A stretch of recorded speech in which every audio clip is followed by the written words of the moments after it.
નમસ્કાર મિત્રો, જય શ્રી કૃષ્ણ. સ્વાગત છે ફરી એક વખત આપનું આપણી યુટ્યુબ ચેનલ શ્રદ્ધા વાણીમાં.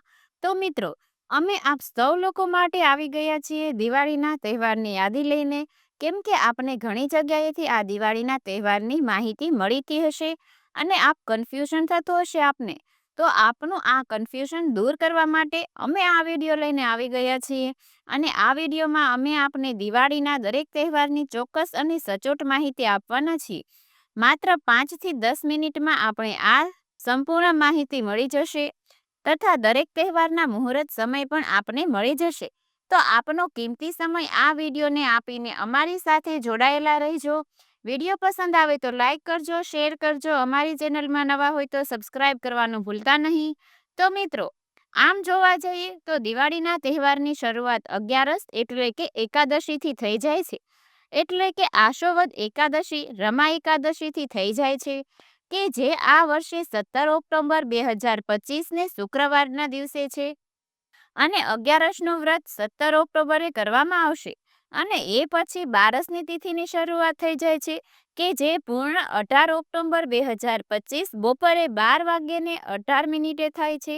એટલે કે વાઘ બારસની પૂજામાં સરસ્વતીનું પૂજન 18 ઓક્ટોબર 2025 સવારના ભાગમાં કરવામાં આવશે.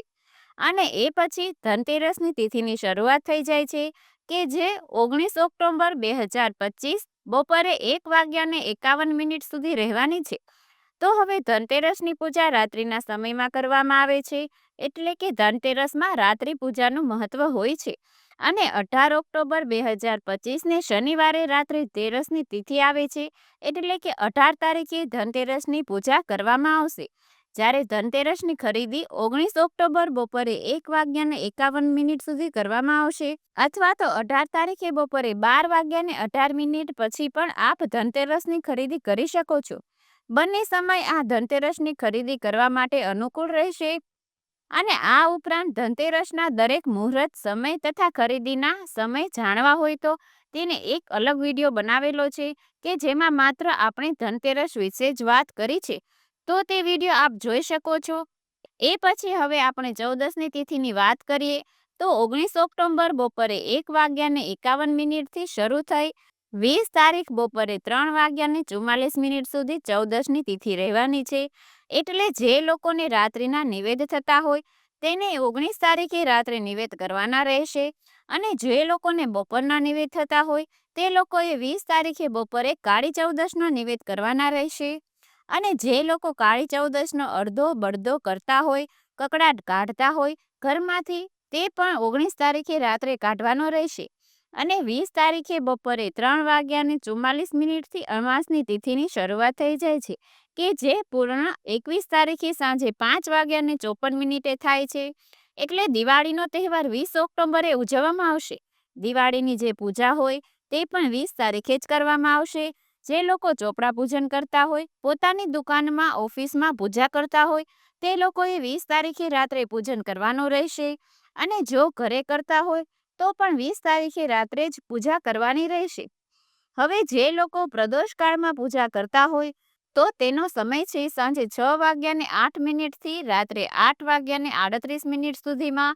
અને ગૌધલી સમયમાં પૂજા કરતા હોય તો સાંજે 6:08 થી 6:33 સુધીમાં આ પૂજા આપ કરી શકો છો. તો વળી ઘણા લોકો નિશ્ચિત મુહૂર્તમાં પણ પૂજા કરતા હોય છે. તો તેણે રાત્રે 11:57 થી મોડી રાત્રે 12:47 સુધીમાં આ દિવાળીની પૂજા વિધિ કરી શકે છે. એટલે આપની અનુકૂળતા પ્રમાણે આપ દિવાળીની પૂજા આ રીતે કરી શકો છો. તો હવે એકમની તિથિની શરૂઆત 21 તારીખે સાંજે 5:54 થાય છે, કે જે 22 તારીખે રાત્રે 8:16 પૂર્ણ થાય છે. પરંતુ આપણામાં એવું કહેવાય કે ભાંગેલી તિથિ હોય, અડધા દિવસની તિથિ હોય ત્યારથી નવા વર્ષની શરૂઆત ન થાય. એટલા માટે 21 તારીખે ધોકો આવશે ત્યારે કોઈ પણ તહેવાર ઉજવવામાં આવશે નહીં. અને 22 ઓક્ટોબર 2025ના દિવસે બેસતું વર્ષ, નવું વર્ષ ઉજવવામાં આવશે. વિક્રમ સંવત 2082ની શરૂઆત થશે. અને આ જ દિવસે ગોવર્ધન પૂજા અને અન્નકોટ ઉત્સવ પણ કરવામાં આવશે. એ પછી બીજની તિથિની વાત કરીએ તો 22 ઓક્ટોબરે રાત્રે 8:16 શરૂ થઈને 23 ઓક્ટોબરે રાત્રે 10:46 સુધી રહેવાની છે. એટલે ભાઈબીજનો તહેવાર 23 ઓક્ટોબર 2025ને ગુરુવારના દિવસે ઉજવવામાં આવશે. આ દિવસે બપોરે અથવા રાત્રે ભાઈ તેના બહેનના ઘરે જમવા જઈ શકે છે. અને લાભ પાંચમની વાત કરીએ તો લાભ પાંચમ 26 ઓક્ટોબર 2025ને રવિવારના દિવસે આવે છે. એટલે લાભ પાંચમની પૂજા આજના દિવસે સવારના સમયમાં આપ કરી શકો છો.